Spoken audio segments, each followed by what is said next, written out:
I've had, quite a few friends who, professional flippers, and some of them have taken some bad L's. Yeah, like bad. I've had rough ones. The worst one that I ever had was in South St. Paul. I don't know, it was the Hell House. They had renters come in and they did more damage than good.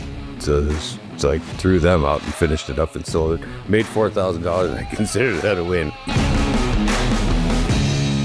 You were in corporate America for a while. Yeah. You have a really interesting job of what you were sharing with me, at least what you did towards the end of your corporate career. Yeah. Yeah. Can you share with us a little bit about that? So I guess I graduated and I jumped into the military. I was going to be in Army. My MOS was heavy equipment in the Army, and the father passed away. And when my father passed away, everything kind of changed. I was the oldest. I have a bunch of siblings. I have 7 siblings, but my dad passing was kind of a key that turned everything kind of sideways. So I went into corporate America at that. Were you in the military at that time? I was enlisted in the military. In the Army, or were you? The Army. You were? How long? It was. I made it through the boot camp in about. About 6 weeks after that was when my dad died, and I had to leave the military for this gets a little long, but I left the military. I had to get honorably discharged through court because I had to stay home, and it had to do with my MOS, driving tanks and military equipment and their shroud of secrecy. But so we just changed direction and went into corporate America from that point. Were you home with did you have to step in as a father figure or something at home? Well, I had one younger brother who's 5 years younger than me, and I would say I was a father figure. It's probably the reason he's in prison. No, he's not. Anyways, time out. But no, it was I was be the oldest kid at home, kind of thing. Okay, and it made sense to stay home and do that, and wished that I hadn't. I think that I would have really liked that engineering and construction field.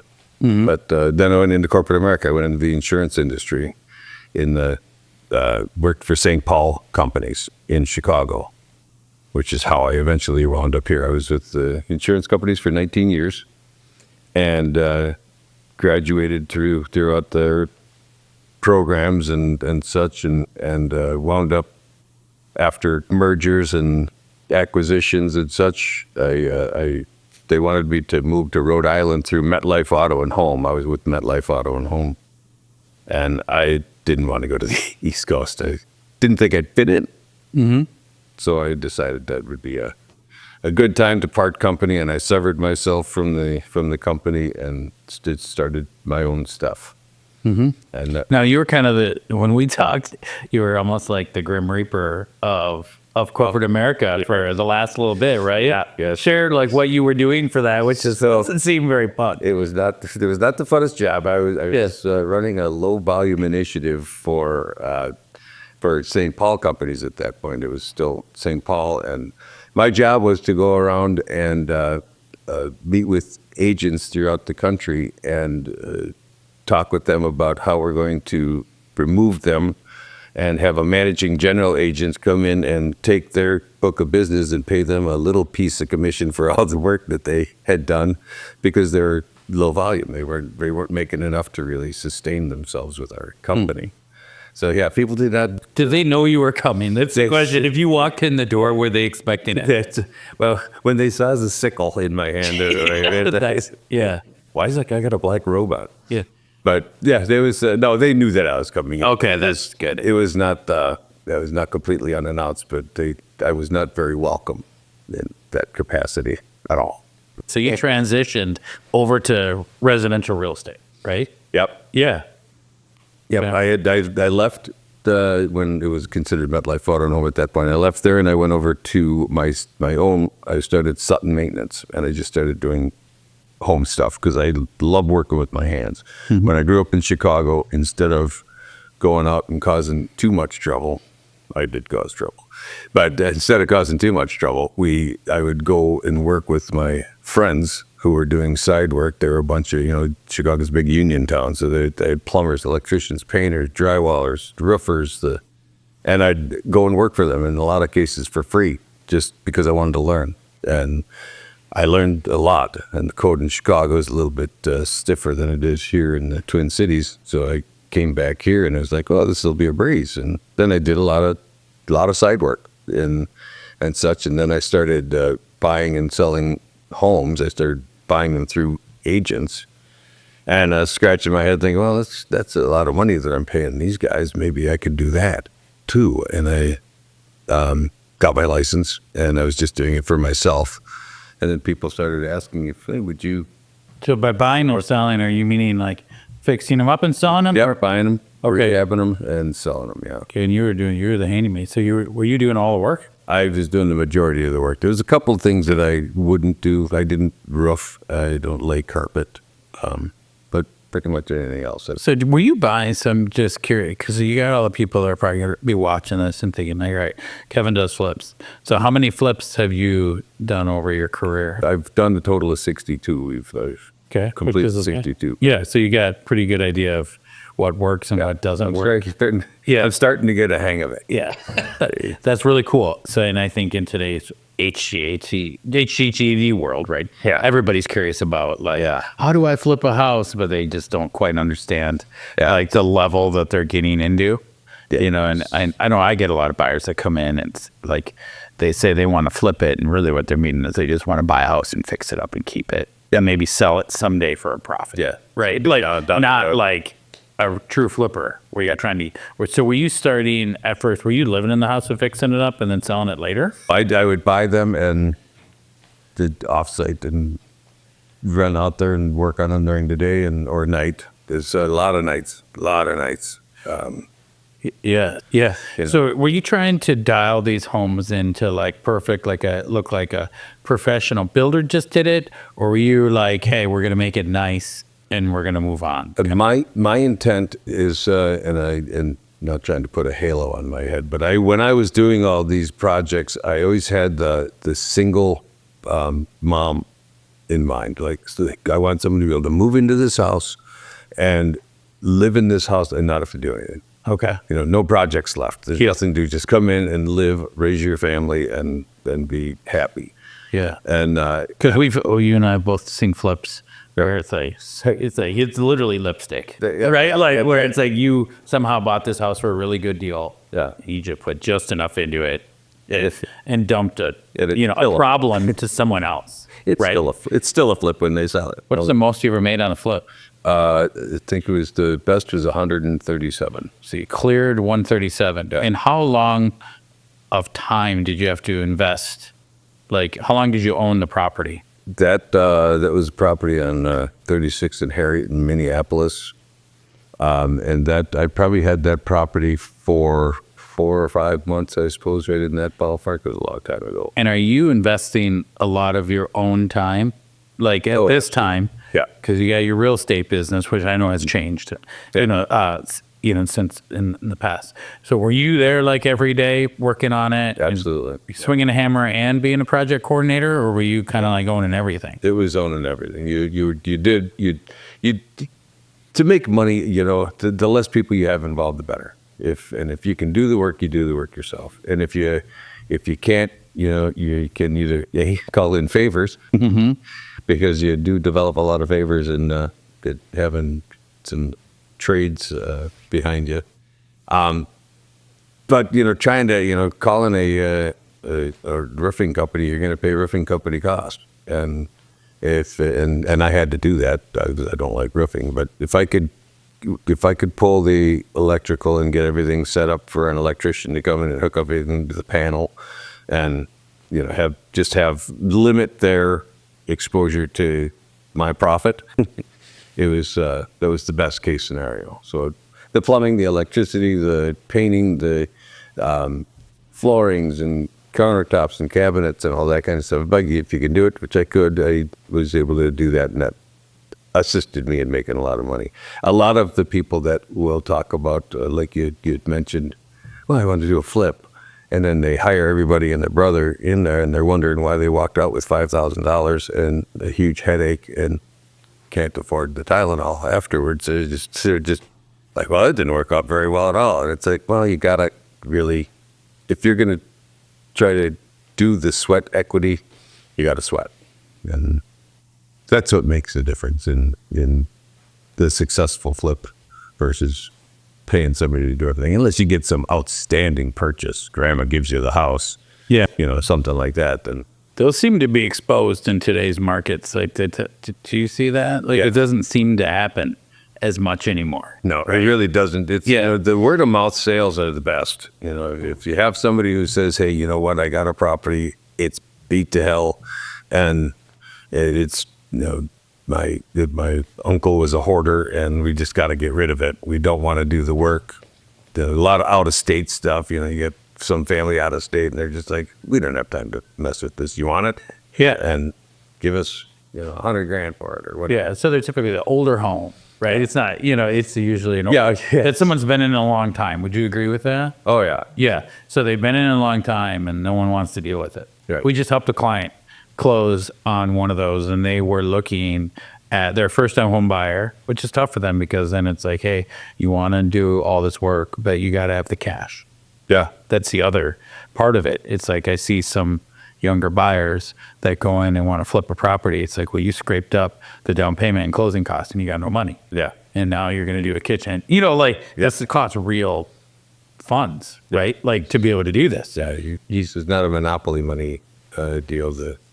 No, and that's the other piece of it is because and I'm sure you've run into it is that people will look for that rehab loan, but trying to assess what the costs are going to be ahead of time. I mean, you can ballpark it. I could walk into a property and say, you know what, you're probably going to be putting $35,000 into this house, and before you can live here, before you could turn it over, and but the $35,000 has to come from you because they don't have it. They have to come from. It's got to come from Waterstone, isn't it? Yeah, but we have people inquire on the home remodeling loans all the time, and they don't realize that all the work almost has to be done for a remodel loan before you even make an offer. Yeah. Right. So then it's like, okay, so you had to get all the bids, confirmed all the bids, right? Yeah. Final bid. Then basically you have to make an offer on a house to make sure, like it's going to work for the timelines. You need extra timelines. And in today's low inventory, it just doesn't work. Yeah. So I basically don't see anybody using the renovation programs. Yeah. Do you? Not really. No. No, look, I think it's like talked about, Yeah. but it doesn't actually happen.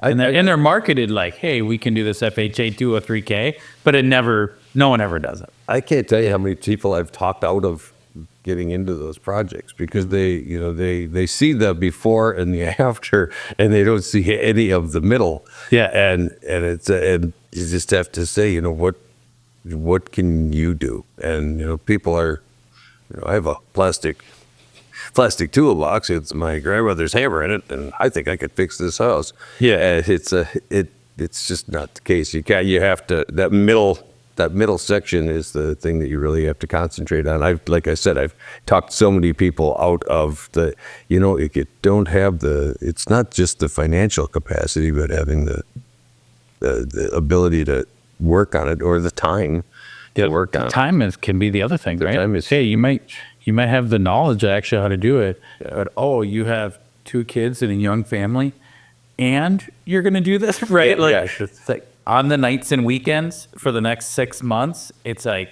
and then you end up divorced, right? And the problem is that there's no deadline. There's no. I mean, you can.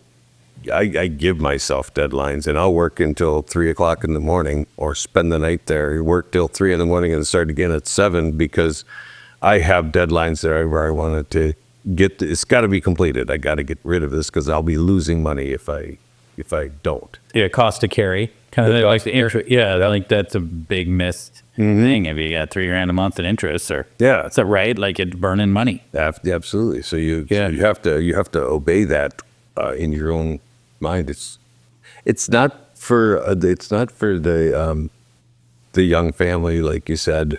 And you have these guys. Oh, my buddy will help me do this. My buddy will help me do that. Well, it's pretty funny how fast your buddies have other shit to do. How about on the flip side of it?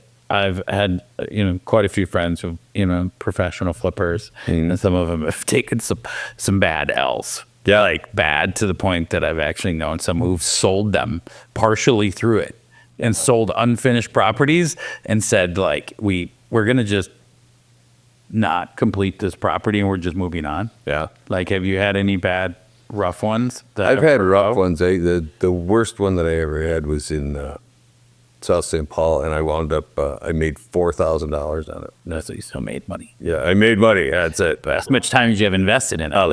A lot of time and a lot of money. And I wound up, I got it to livable because I was going to rent it out for a while just so I could recapture some of the time and money in there. So I rented it out for a while as well. But it was just one of those houses that, I don't know, it was the neighborhood that it was in. It was a rental neighborhood for sure. And it just seemed like anytime I did anything in there, you go and work on this and then that breaks and then that breaks and then that was going to go anyway. And there was just, I don't know, it was the hell house. It was a money pit. And renting it was not my answer. I found that out. I had renters come in and they did more damage than good. So I threw them out and finished it up and sold it. Made $4,000. I considered that a win. So now you're not actively, are you flipping as much or what are you doing right now? I'm always looking. Or if that phone rings, it's hard to not want to do it. It's a lot of fun. I'm getting older and better looking, so it's as you could tell. Yes. We talked about that earlier. Yeah. But it's I would do them. I would do them. I'm looking down in Florida right now. I'm going to go down in Florida to see if I could find a couple of townhomes down there that would be rentals. Yeah, would you ever buy one of these like hurricane beat up properties? Yeah, I've looked into that, and they have a 51% rule in Florida that if it's more than 51% damage, it's got to be taken down. So there's a lot of houses that are being taken down, and they're just selling land. Oh, God. But if you're the center pin in a bowling alley, you don't want to buy that property. It's like, well, it's already gotten taken down by one hurricane. I'd like to find something that maybe is not 51. Let's go with 48%. Yeah. But yeah, something that you're able to fix. And there's a lot of properties down there. There's a lot of people who are vacating their dream homes down there because they just can't tolerate the mess. It's a huge financial burden, and until the insurance portion of it gets straightened out, it'll have me on my toes. Sure. Okay. So for your real estate business right now, what's that looking like? So 2024 here, like what? So now it's more of just traditional real estate. Is that right? Yeah, it is. It's been a lot more traditional real estate and I've been in the commercial end as well. But the traditional real estate, the buy sell, I think it's probably it was up there in better years. It was. Okay. Yeah. And some of that's because I wasn't doing as many rehabs and I wasn't sidetracked at all. It was, when you're able to concentrate on it. The rule of real estate is you're on the phone. Mm-hmm. The rule of good lending is you're talking to people. You're out working that business. Yeah. And and I did it. I did it this year. I did it last year. I had a great year last year and a pretty good year this year. I'm older. I've been around for a long time, so I got a lot of sphere. A lot of people that are recommending my services to their friends and such, which that certainly helps. The word of mouth thing is great. Yeah. How do you stay in front of them? What kind of marketing do you do to your past, since you got all these 25 years of past clients now? What do you do to consistently be in front of them? I drive a lot, and you're in the car quite a bit. And if I see something that reminds me of somebody, if I'm driving down the road and I see a sign for Burton Ski, the tire, I'll call Andy Burton. Just, hey, what's up? I just saw a sign. Just talk to people and see how they're doing. If you see somebody that looks like somebody, or a car that drives by that reminds you of George, you call George. I just do that. So we're going to be getting ready for the spring market. Spring real estate market's going to be taking off. Yep. It kind of starts now. right? Start. So for your move up buyers, like what are the strategies that they can do right now to be prepared to take advantage of the spring market? Okay, well, the most important thing you and I have talked about before is the fact that you have to have your property has to be ready. The people that are buying houses right now are those second and third time buyers, or I mean, talk about our $450,000 to $750,000 house. They're immersed in their work. They are not well versed on fixing up houses and things like that. They don't want to do the work in a house. If you can have your house as prepared as possible, and I work with my clients continually, getting the houses ready. My construction experience kind of helps that quite a bit, where I'm able to just look at the things, the deficits in the home, and say, we got to do this, this, and this, and you'll be ready for market. And when they do that, when people do that, and you remove that negotiating piece out, you're getting more more cash for your property, and you're able to go into the next property with a little bit more cha-ching to make something happen on that end, and it makes you a much stronger buyer as well as a very positive seller. Mm-hmm. So what I'm seeing too, that if a house is ready to go, if it's HGTV level, those houses go fast. I think really we're seeing like a few years ago, every house sold. Yeah. But it seems like the houses that aren't as well taken care of, they're actually city. So it's like this dual market. You got the ones that like go on multiple offers still, 5-8 offers, and you got ones with price reductions because they're not. I'm kind of assuming a lot of them, they're just not. They don't show well. Yeah. They don't show well. It's listen to your agent. Listen to somebody who's been around. Get professional photos. Get the house repainted. Put new carpeting in if it smells like a dog. Listen to what they say. You're as an agent, you're entrusted with telling them how it is. You're that third eye that's looking at the property and saying, you know what, this is what I see. Because we live in our houses and we walk past stuff that's broken all the time. It's like, oh, that outlet hasn't worked and I have no idea why, but I used that one over there. Well, an inspector's not going to feel that good about that. And that turns into those negotiating points. And that's why those properties are sitting, is because if the house down the block, perfect example, I got a property in Lakeland, there's a house that was just down, it wasn't even not even a quarter mile away, and it's been on the market forever. I put this one on with my sellers. They did everything. They redid their hardwood floors. They redid their deck. They cleaned up the yard. They got a septic inspection. They painted everything. They did exactly what I said. I put it on Thursday. Today's Friday. I have 3 offers on the property right now as of this morning, and we'll come to a decision probably before tomorrow. And that other house is still sitting there because they got a bunch of crap to do. And it's a shame that house is sitting there, but call me. So that's the value of a realtor, and I think a lot of people miss this. Yeah. Like they maybe will put all realtors in the same light. Yeah. Right. Which is not true. Your cousin's uncle's brother, sister, who's got a license that sells one house a year, or maybe not even that, right, is not the same as someone like you, 25-year pro, that not only are you giving them the advice of like, hey, my experience of flipping 62 houses, you go from here to here. Yeah. Right. And so I'm assuming you probably even refer people. Oh, like, hey, I got the carpet guy. I got, from your flipping experience. Absolutely. I have somebody in every trade that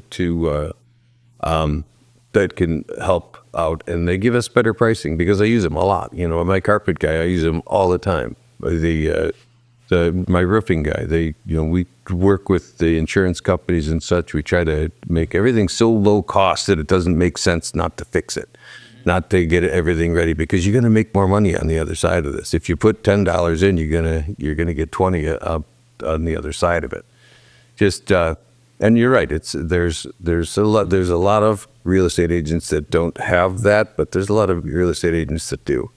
And it makes sense to interview people, and it makes sense to listen to the criticisms of the property, because if I'm seeing it when I walk into your home, I'm going to tell you, because if I don't tell you that, you're just going to get it on feedback forms when your property's on the market, and they're going to be like, yeah, well, we'll buy this house that you want $100,000 for, but we'll give you 80 because I got to fix everything.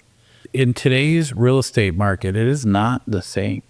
It is not the real estate market of 3 or 4 years ago. No. But it's still an amazing market. Oh, it's because the price point is killer. yeah, It's higher than it was 4 years ago, but you just got to be more savvy. absolutely. And Right.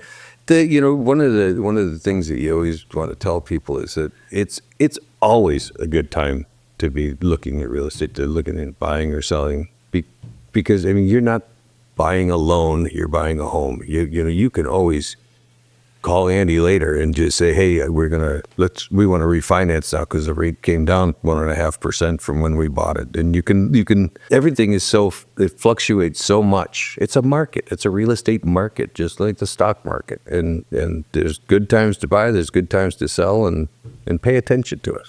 Yeah, well, the average person is in their home for 10 years right now. Yeah. So some people get caught up in such little things. So interest rates 0.5% from where I wouldn't like to pay that extra $3,000 in the negotiating. Right. Where it's like in 10 years, you're not even going to think about any of these things. No. Right? Like you're not going to be upset over they negotiated the closing date 5 days in a different direction. You see all that Sure. kind of stuff where it's like big picture. Like, Yeah. I agree. You're buying a home.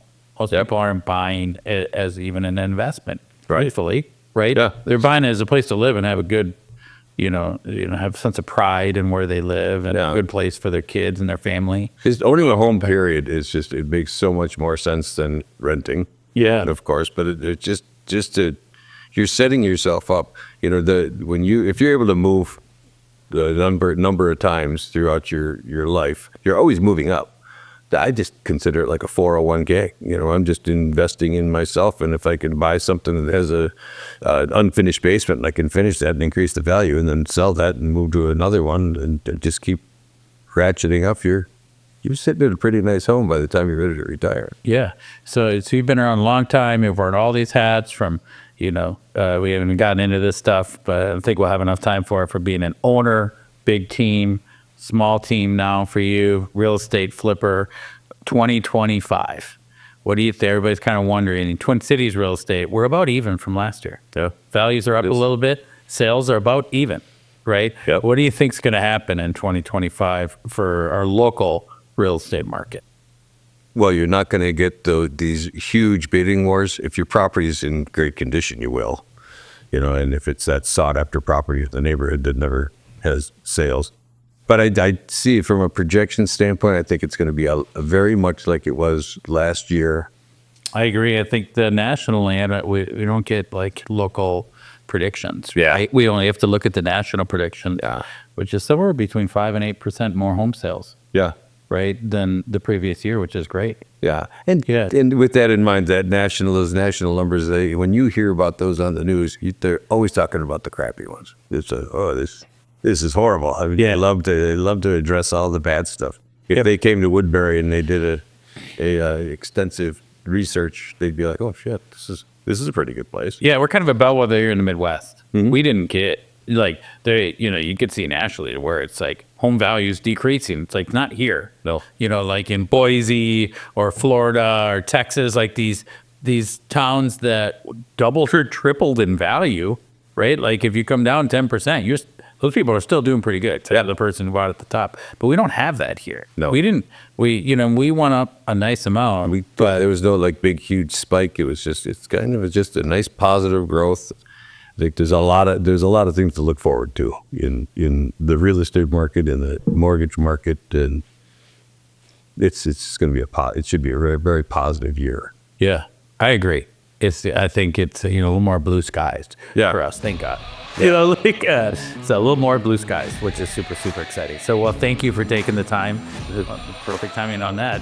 Thank you for taking the time for hanging out with us today.